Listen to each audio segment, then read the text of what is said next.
This will be the center of our nipple. That will be the first part. Then we're going to mark and secure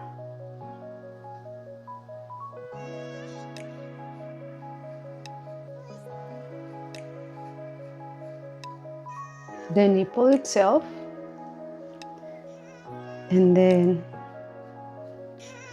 we're going to go ahead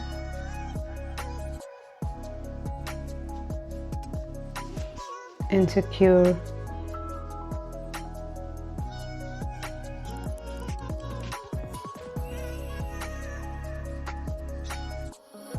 our areola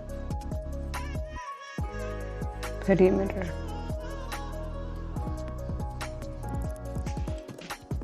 So the beauty of the areola technique is that a little bit of imperfection makes them beautiful.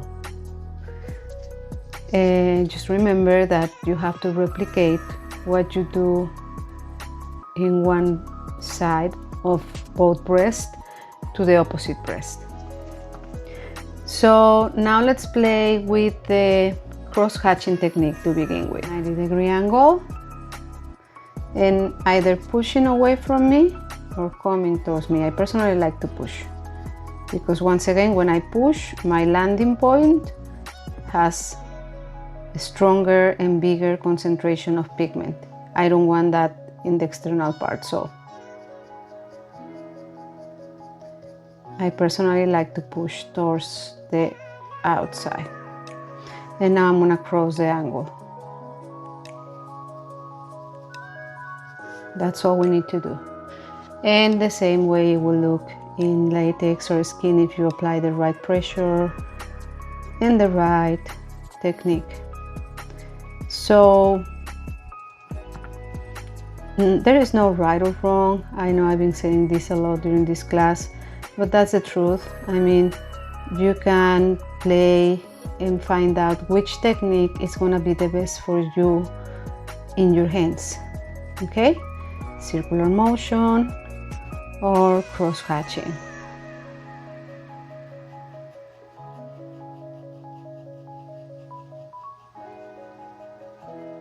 And you go working section by section.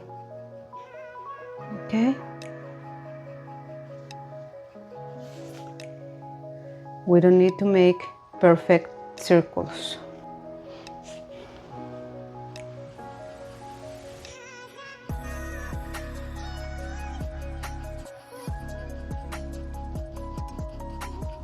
And when you work with your machine, you want to be consistent also with this technique.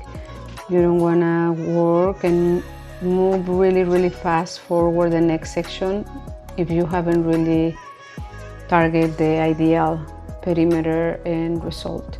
So this is good enough. I will mark the perimeter of my nipple to make sure that I can really see it. If, when working with needles, you do not control the linear technique, which is one place, begin the line and finish in the same place, then you can do reciprocal motion or bidirectional, okay? You can take your time, back and forth, until you complete the circle.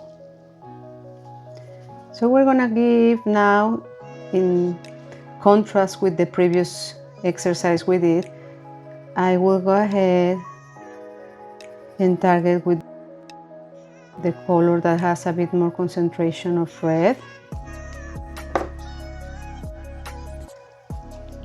And then I will finish with the darker brown.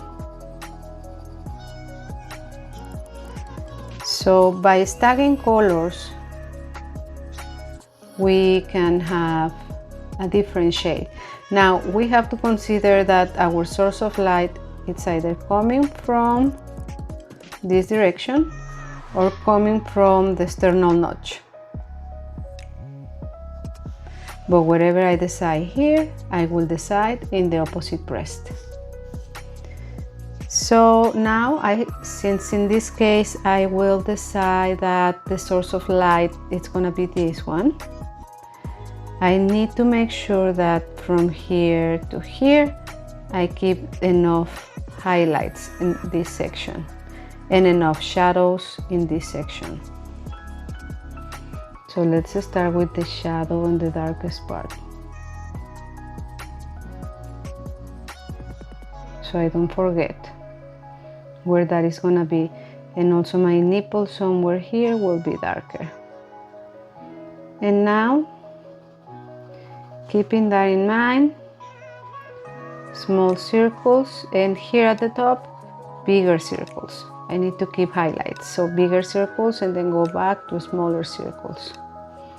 Remember, we talk about bigger circles, less pigment implantation, small circles, more pigment implantation. So more circles, closer together, tighter, more saturation, and then wider, more open, less pigment implantation. And this will work the same with needles in also real skin.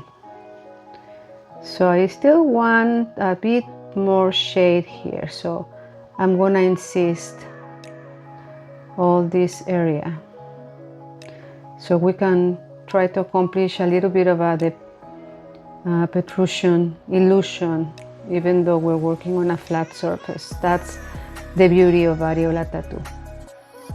So even darker.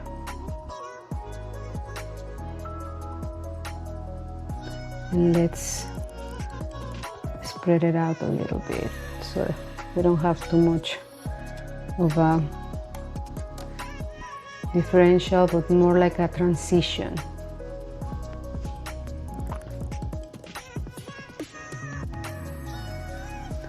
I will go ahead and mark again.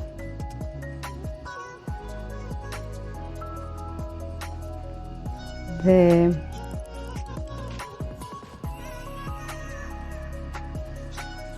perimeter of the nipple,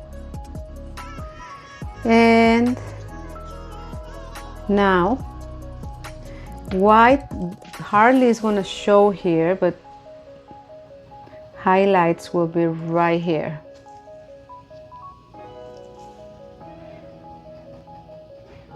Somewhere right here, considering that your source of light is here. Okay, so let's do our Montgomery glands.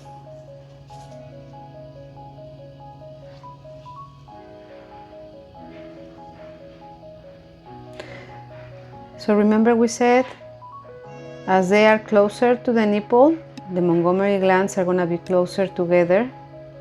But from somewhere in the middle of the areola base towards the outside, there is going to be either more space in between them or less, or both.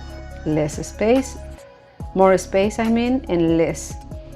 So they are totally asymmetrical within each other. There is not a straight line, and there are no only like semicircles, not at all. It's just like a wrinkle.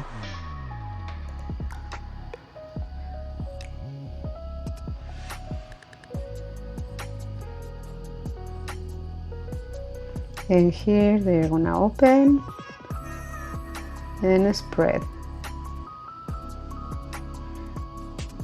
Open and spread. You're gonna realize that there are clients that are not crazy about wrinkles, and that's fine. have on hand pictures of your practices and also pictures of clients or models with different choices, so they can decide if it's something they want to have in their skin or not. Also, it's important that the center of the nipple, if there was no nipple reconstruction, there is no nipple at all, and we're working on a flat reconstruction, mark a little tiny little something in the center, and that will also give the illusion of a real nipple. So Montgomery glands, we can use the lightest parts to our advantage, and whatever is more light, less pigment saturation, that's where we are going to place our Montgomery glands. Some clients, they don't also like this. They are random, okay? They can be anywhere.